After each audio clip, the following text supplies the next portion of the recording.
Welcome to target सरकारी नौकरी में हर्षद अली। सुपर टेट की परीक्षा में 120 प्लस अंक स्कोर करने के लिए इस सीरीज में आज सुपर टेट सफलता प्रैक्टिस सेट नंबर 12 को डिस्कस करेंगे। और अभी तक हम current affairs and static GK के प्रश्नों को ही डिस्कस कर रहे हैं।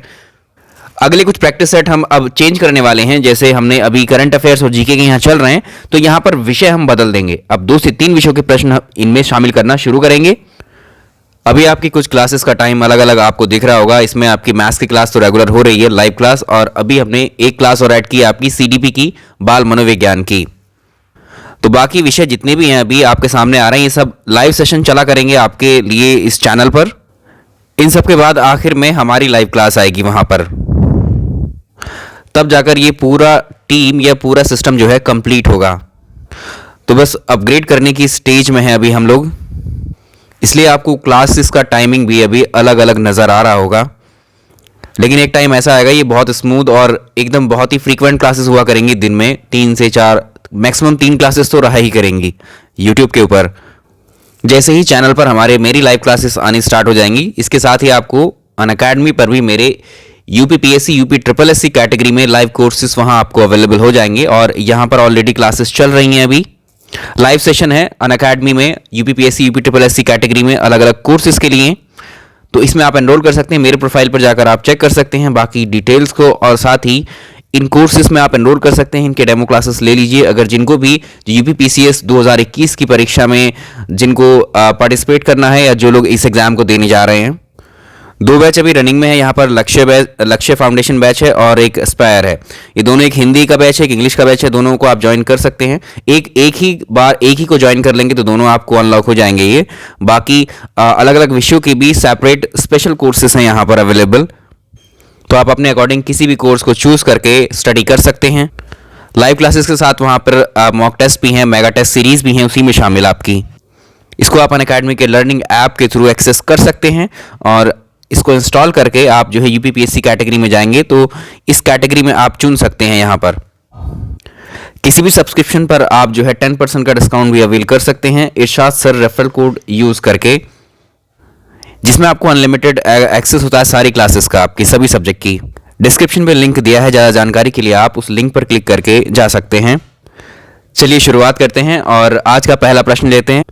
इस सवाल में भी करंट अफेयर्स के साथ साथ जो स्टैटिक जीके है वो छिपी हुई है और बहुत पूछी हुई है। इस प्रश्न से जुड़े हुए जितने भी जो स्टैटिक तथ्य हैं वो काफ़ी परीक्षाओं में पूछे हुए हैं। आपके सुपर टेट में भी पूछा हुआ है यहाँ से प्रश्न, और यूपी टेट में भी आया हुआ है। आइए देखते हैं इसको। देखिए, किसी भी हम करंट अफेयर्स को जब पढ़ते हैं, करंट अफेयर्स को हमें पीछे की जो इतिहास से कैसे कनेक्ट करना होता है, ये भी बहुत ज़रूरी होता है।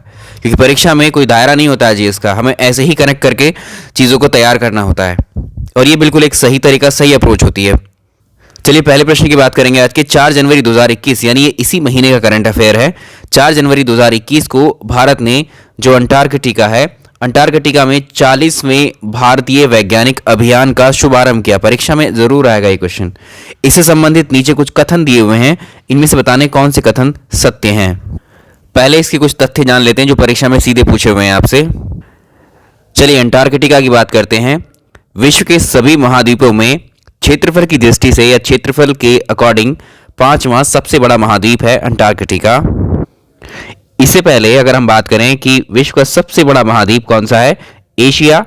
क्षेत्रफल के हिसाब से हम बात करें, पहले नंबर पर आता है एशिया, दूसरे पर अफ्रीका, तीसरे पर उत्तरी अमेरिका, चौथे पर दक्षिणी अमेरिका, और 5वें पर आता है अंटार्कटिका, यानी 5th largest continent of the world.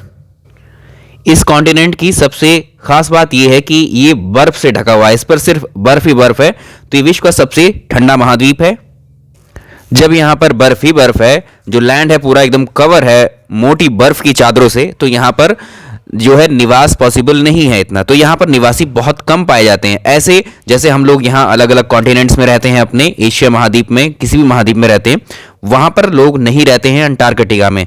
सिर्फ वहां पर रिसर्च सेंटर बनाए होते हैं, कुछ ही लोग हैं अलग अलग देशों के, लगभग 4000-5000 लोग होंगे। अलग अलग देशों के रिसर्च सेंटर इस पर डेवलप किए गए हैं अंटार्कटिका कॉन्टिनेंट पे, हमारे देश के भी हैं, जिससे जुड़े हुए आपके प्रश्न अभी पूछे गए।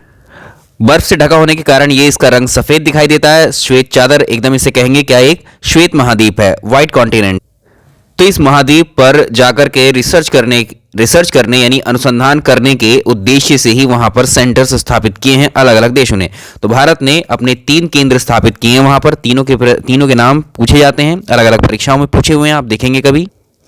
तो भारत के अपने 3 एकदम परमानेंट रिसर्च सेंटर हैं अंटार्कटिका में। कौन कौन से हैं? भारत में अंटार्कटिका में भारत के जो 3 स्थायी अनुसंधान बेस हैं या अनुसंधान केंद्र हैं वो, इसमें दक्षिण गंगोत्री है, मैत्री है और भारती है। ये 3 नाम हैं इन सेंटर्स के अंटार्कटिका में स्थित। प्रश्न ऐसे पूछा जाता है सेपरेटली इनको लेकर के कि दक्षिण गंगोत्री इनमें से क्या है। ठीक है, तो दक्षिण गंगोत्री ये क्या एक नदी का नाम है ये, ऐसे करके ग्लेशियर का नाम है ये, या फिर कुछ भी नाम दे देगा, एक द्वीप है ये, इस तरह से। तो ये क्या है? अंटार्कटिका में अनुसंधान केंद्र है। इनके नाम भी याद रखिएगा तीनों के, दक्षिण गंगोत्री, मैत्री, भारती। एक से राइम कर रहे हैं, मैत्री, गंगोत्री, भारती, ये भी याद रखिएगा। भारत की तरफ से सबसे पहला अभियान साल 1981 में भेजा गया था अंटार्कटिका पर। किसके नेतृत्व में? तो इसको याद रखिएगा, जो पहला अभियान था भारतीय अंटार्कटिक अभियान साल 1981 में पहला अभियान था भारत का अंटार्कटिका पर, जिसके प्रमुख थे डॉक्टर S.Z. कासिम, जिसमें कुल मिलाकर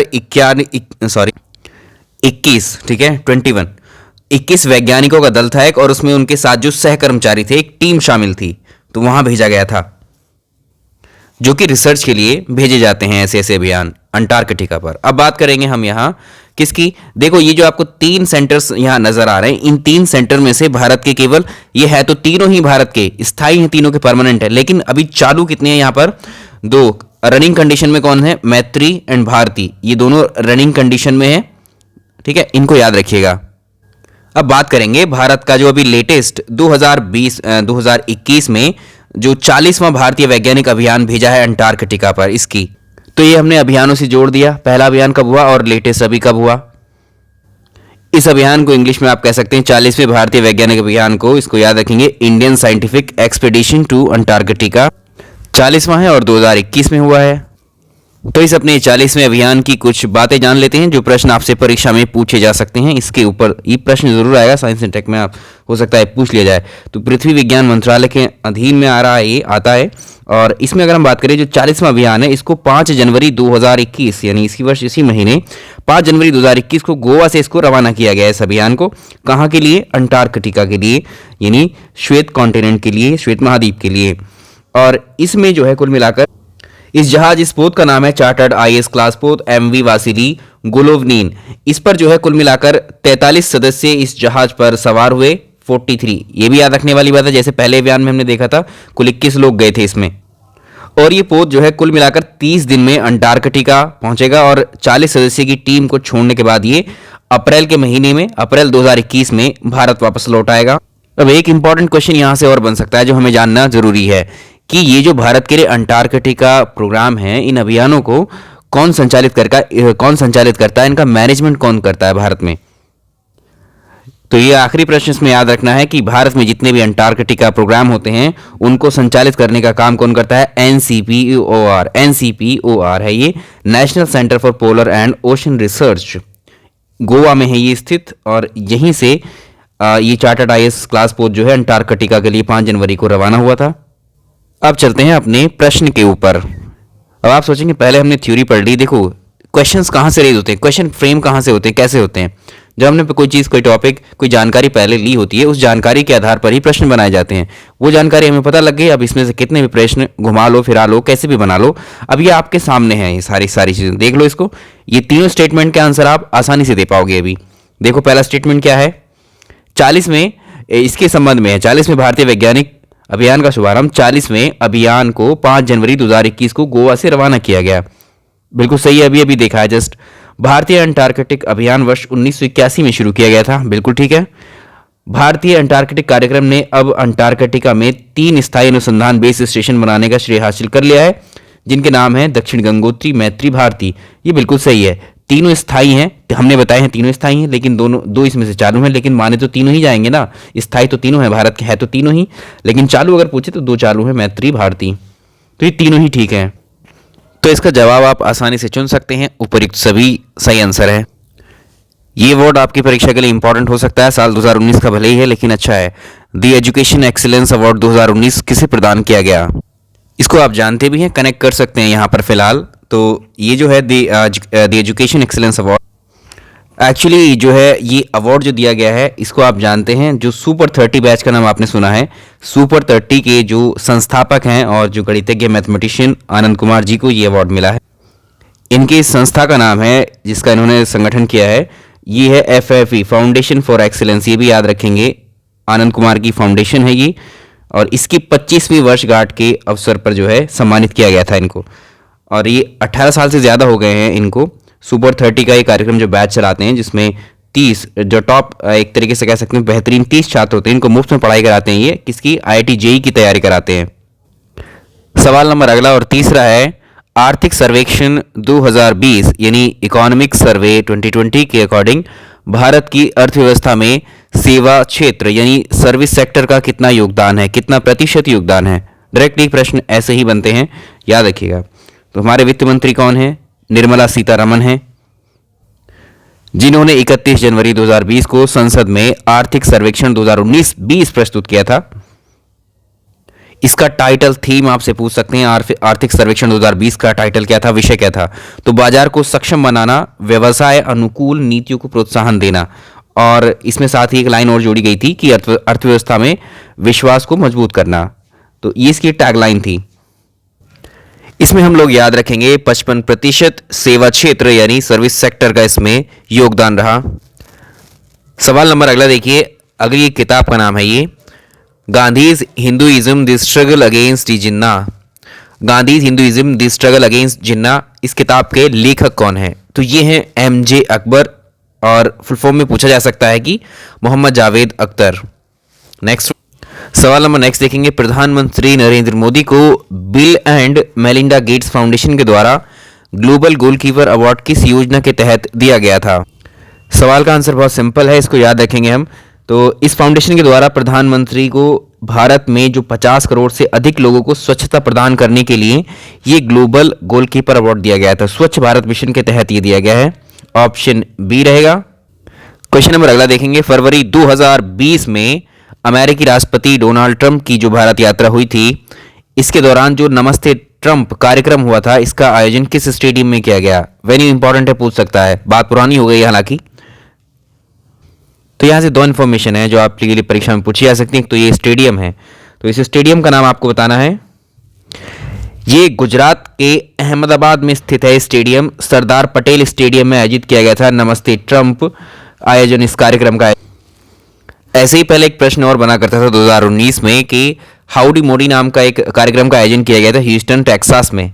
उसी की तर्ज पर ऐसा ही क्या है, नमस्ते ट्रंप कार्यक्रम का आयोजन किया गया। तो दोनों याद रखेंगे। अगर हाउडी मोडी फिर से अगर रिपीट करता है इस क्वेश्चन को इस साल 2021 के परीक्षाओं में, तो याद रखेंगे ह्यूस्टन टेक्सास में किया गया था हाउडी मोडी प्रोग्राम। और जो नमस्ते ट्रंप है, नमस्ते ट्रंप कहाँ किया गया है? भारत में, गुजरात में, अहमदाबाद में, सरदार पटेल स्टेडियम में। नेक्स्ट वन अगला है, ये वर्ल्ड चैंपियनशिप है तीरंदाजी की। इसमें देखिए विश्व तीरंदाजी चैंपियनशिप 2019 में भारत को कौन सा स्थान मिला था? चलिए इस चैंपियनशिप की अगर हम बात करें तो इसमें पहला स्थान जिसने सबसे ज़्यादा पदक जीते हैं वो है दक्षिण कोरिया, फर्स्ट पोजीशन अगर आपसे पूछे, लेकिन यहाँ भारत की पोजीशन पूछी है। दूसरा चीन है, तीसरा अमेरिका है और छठे स्थान पर भारत है। भारत ने इसमें केवल कितने पदक हासिल किए अगर इस चैंपियनशिप में पूछे तो भारत ने 3 पदक हासिल किए। इसमें एक रजत पदक मिला है, 2 कांस्य पदक, इसमें कोई गोल्ड नहीं मिला है भारत को, स्वर्ण पदक नहीं मिला है। छठी पोजीशन पर है ओवरऑल। ये भी एक बहुत बेहतरीन प्रश्न हो सकता है आपके लिए। इंडिया जस्टिस रिपोर्ट 2019 के अनुसार सबसे बेहतरीन कानून व्यवस्था किस राज्य की है? लॉ एंड ऑर्डर किस देश हमारे देश की किस राज्य में बेहतर है? ये रिपोर्ट अच्छी है अगर गौर किया जाए इसके ऊपर, प्रश्नों के लिहाज से भी अच्छी है और हमारे देश की जो लॉ एंड ऑर्डर है अलग अलग राज्यों का उसका भी आकलन करती है। सबसे पहले ही बात है कि इस रिपोर्ट को जो है कौन बना था, किसने जारी की है? तो भारतीय न्याय प्रणाली जो है इसके संबंध में जो टाटा मोटर्स है, टाटा मोटर्स नहीं है, टाटा ट्रस्ट है। यहाँ पर टाटा मोटर का यहाँ क्या ही काम, लेकिन टाटा के बहुत सारे प्रोडक्ट्स हैं अपने इंडिया में। तो टाटा ट्रस्ट है, इसके द्वारा इंडिया जस्टिस रिपोर्ट जारी की गई है जो पूरे देश में लोगों को न्याय दिलाने के मामले में कौन सा राज्य आगे है सबसे, उसकी बात करती है। तो इसमें अगर हम पहली बात करें कि हमारे पूरे देश में सबसे अच्छा जो लॉ एंड ऑर्डर है, इसके अंदर सबसे बेहतरीन कानून व्यवस्था किस राज्य में है? महाराष्ट्र, फर्स्ट पोजीशन महाराष्ट्र इस रिपोर्ट के अकॉर्डिंग। दूसरी पोजीशन पर कौन आएगा इसके बाद में अगर आप बात करेंगे इनके अलावा, तो इस सूची में महाराष्ट्र के बाद में सेकंड पोजीशन पर आता है केरल और उसके बाद तमिलनाडु। और आज का जो हमारा उत्तर प्रदेश है वो कहाँ पर है? सबसे उत्तम प्रदेश जो है ये सबसे लास्ट है, बेकार है इस मामले में, इस लिस्ट में। यानी इसको ऐसे पूछा जाएगा कि हो सकता है यूपी के नाम से ना बने ये प्रश्न। ये जो है इस रिपोर्ट के अनुसार न्याय दिलाने के मामले में उत्तर प्रदेश सबसे खराब राज्य है, वर्स्ट स्टेट है इंडिया जस्टिस रिपोर्ट के अकॉर्डिंग जस्टिस के मामले में। ऐसा नहीं यूपी अकेला है, अपने साथ यूपी का जो दोस्त है, जो भाई है, वो बिहार भी साथ में है यहाँ पर। तो ये दोनों ही न्यायतंत्र के मामले में जो सबसे खराब प्रदर्शन किया है वो बिहार एंड यूपी ने किया है। तो दोनों को याद रखेंगे, बिहार एंड यूपी। ये आज का इस सेशन का आखिरी सवाल हो सकता है आपके लिए। हाल ही में इसरो के द्वारा गगनयान मिशन है, इसके लिए कितने अंतरिक्ष यात्रियों को चुना गया? ये प्रश्न बहुत इंपॉर्टेंट है यहाँ के आज के लिए भी और परीक्षा के लिए भी। तो गगनयान जो है, गगनयान मिशन की अगर हम बात करें, ये भारत का पहला मानव अंतरिक्ष मिशन होगा। तो ये भारत का पहला मानव अंतरिक्ष मिशन होगा जो दिसंबर 2021 यानी इस साल के एंड में ही, 2021 के एंड में दिसंबर के महीने में इसको प्रक्षेपित किया जाएगा। और ये गगनयान मिशन की बात। तो इस अंतरिक्ष मिशन के लिए जो चुनाव हुआ है, कुल 12 यात्रियों को चुना गया है। ऑप्शन ए सही है। और इसमें जो है पहले चरण में गगनयान परियोजना के लिए 12 अंतरिक्ष यात्रियों का चुनाव किया गया। इसमें से भी 4 को फाइनल रूप से सेलेक्ट किया गया है, जिसमें से 4 जो है रशिया के द्वारा इसमें ट्रेन किए जाएंगे। तो टोटल मिलाकर भारत की तरफ से कितने हुए? 12 इस अंतरिक्षयान के लिए हुए। चलिए इस सेशन में हम इतने ही क्वेश्चंस को डिस्कस करेंगे। रात को आपकी क्लास आएगी मैथमेटिक्स की, तो क्लास देख लिया करो। 5 या 10 मिनट का इधर उधर टाइम हो सकता है अगर लेट हो, लेकिन एग्जैक्ट टाइम पर सर लाइव आ ही जाते हैं। वहाँ पर एक चीज़ का ख्याल रखें, जो मैथमेटिक्स की लाइव क्लास है उसमें जो है आपका लाइव क्लास करने का या यहाँ पर शेड्यूल करने का क्लासेस को क्या ही मतलब है। वहाँ पर आप लोग एक दूसरे से कमेंट सेक्शन में, सीधे बात बता रहे हैं आपको, कमेंट सेक्शन में आप लोग एक दूसरे से ही चैट करने लगते हैं, एक दूसरे के जवाब देखने लगते हैं। फिर सारे लोग जितने भी होंगे वहाँ सब वहीं लग जाते हैं चैट में, एक दूसरे से चैट करते हैं। तो वहाँ जो पढ़ा रहा होगा, जो भी टीचर वहाँ पढ़ा रहा होगा, आपका उस पर क्या ही ध्यान, क्या ही फोकस, क्या ही मतलब है वहाँ लाइव सेशन का। तो पहली बात उन कमेंट्स पे नज़र रहती है। एक बात याद रखना, अगर वहाँ से ब्लॉक कर दिया जाएगा सीधे। जिसका भी चैट या फालतू दिखाई दिया वहाँ पर तुरंत हाइड कर देंगे उसको वहाँ से। दूसरी बात, जो जेन्युइन जो सर पढ़ा रहे हैं वहाँ पर, उस कंटेंट में से कुछ प्रॉब्लम हो तो वहाँ कमेंट लिख दो, कोई परेशानी नहीं है, सर सबका जवाब देते ही हैं।